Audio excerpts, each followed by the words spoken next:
Today, Prime Minister Trudeau and U.S. President Donald Trump met face-to-face for the first time. I guess so many people were worried about how well the handshake could go, or evidently no major international incidents took place over the handshake. But much more important than the handshake is what will be discussed and what kind of relationship will these two have. They are probably as different as two world leaders could be at this juncture, but will they be able to function, get along? Is there common ground?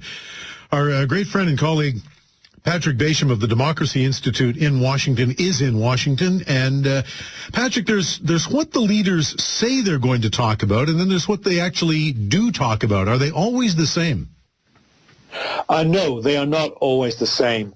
You're going to have, the photo op in the Oval Office. There's a press conference at the top of the hour when we'll get the public presentation of what they said and what they agreed and even maybe what they disagreed on. And then right now is when the real conversation is taking place. And I think what we're going to see in the case of Trudeau and Trump is we're going to see two people who are aware of the importance of the relationship and aware of how sensitive the interpretations of the relationship will be going forward. And so I think they're both, in their own self-interest, going to make the best case for the fact that they've had a productive meeting, they've had, full and frank conversations, and that they look forward to working together on important cross-border issues going forward. I mean, okay, so you can write that statement before they even meet, right? Even before the handshake, yes. You can write that statement. So getting down to, or sort of try to peel past a little bit, because the Prime Minister this past week, the office sent out the usual statement, we're going to work jobs for the middle class, which is the Liberal government's primary talking point. So they're going to hammer that at every possible opportunity. What are the chances of Justin Trudeau and Donald Trump talking about creating Canadian jobs for the middle class?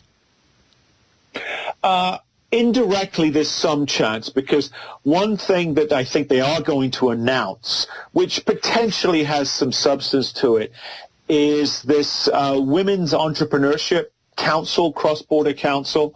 This is sort of one of Ivanka Trump's babies, advancing women in the workforce. And so, you've got Donald Trump who wants to be seen as more pro-women or less anti-women. You've got Justin Trudeau, who is obviously, for all kinds of reasons, is someone who tends to do well amongst female voters. So that's something on the jobs front that they can say that they're going to work on. Of course, the obvious pushback is, well, what if Donald Trump blows up NAFTA? Well, does some Women's Entrepreneurship Council matter, count for anything? So, so what's the answer then about NAFTA? Because the president has said that he wants to blow it up, at least reopen it, and the Prime Minister has said that he is open to reopening NAFTA. So there's a lot of uncertainty there.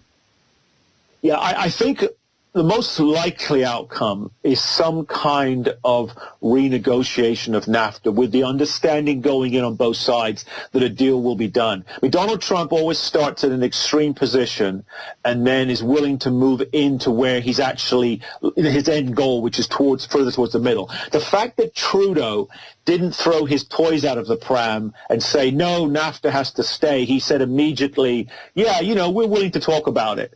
I think that was a very positive and probably a very rational thing, logical thing, and sensible thing for Trudeau to do, because that signaled to Trump that this guy, I'm not going to get into a Twitter fight with this guy, or at least I'm not on this issue, and that he's someone who obviously I think I can do business with. And I imagine that is what's going to happen over the coming months. Their people are going to sit down and start to talk very seriously about what changes can be made.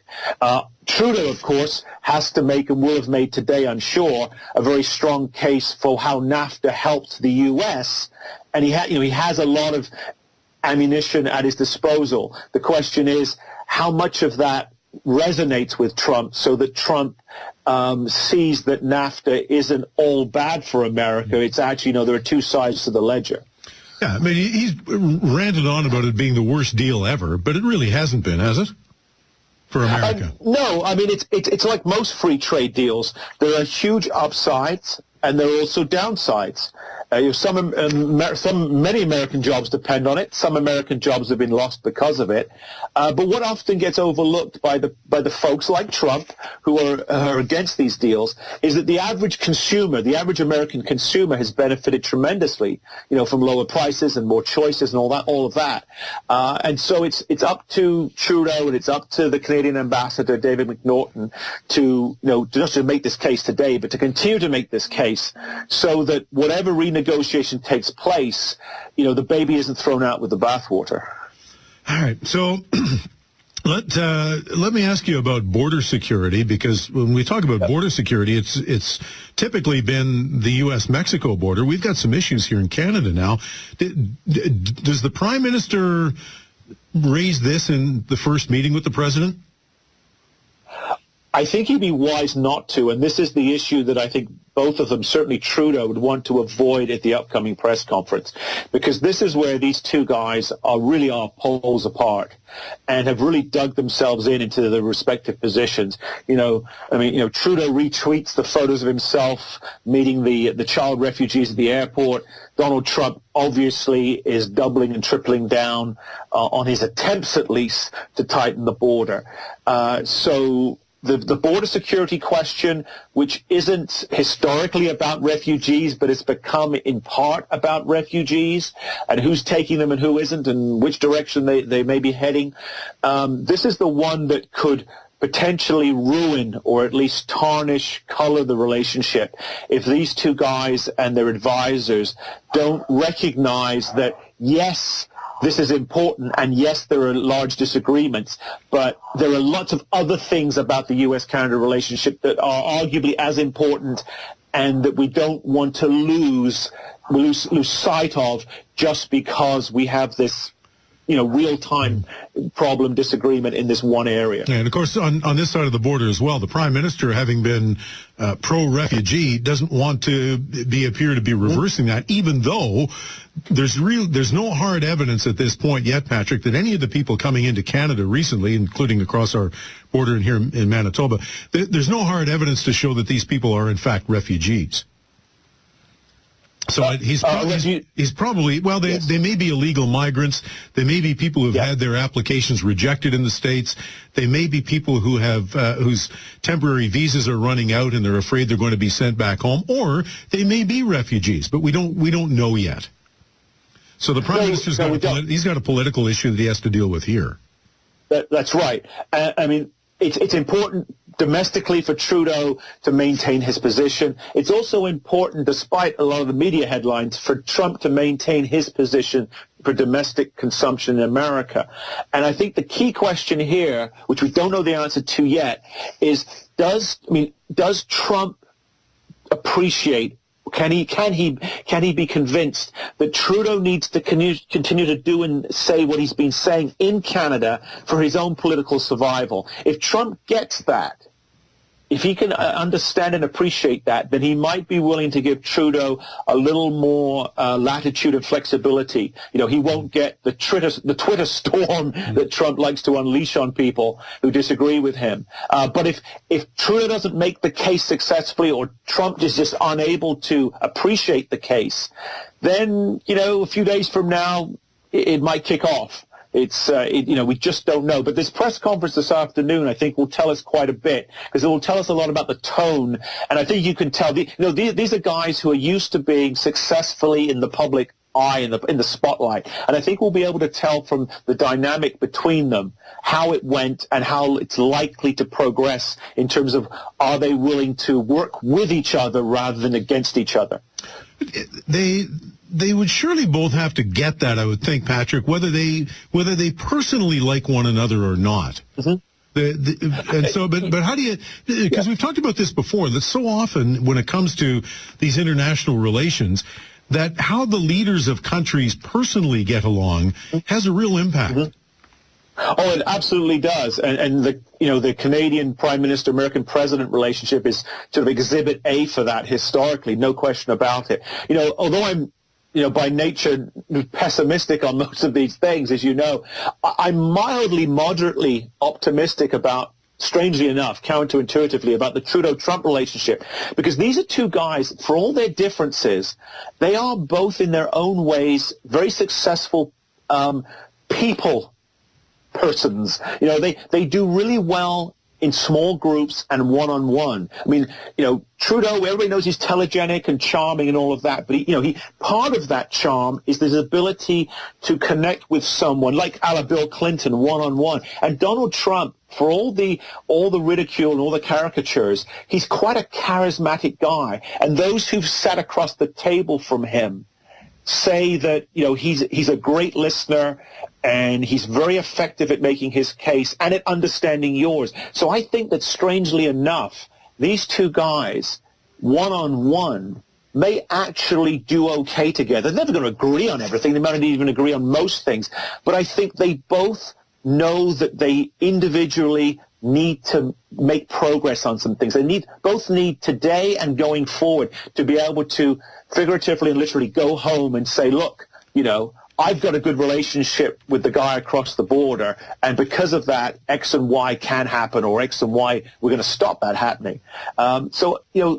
They're consummate politicians, although they're very different, and they're both very successful at the way they do things politically. So maybe this can actually work.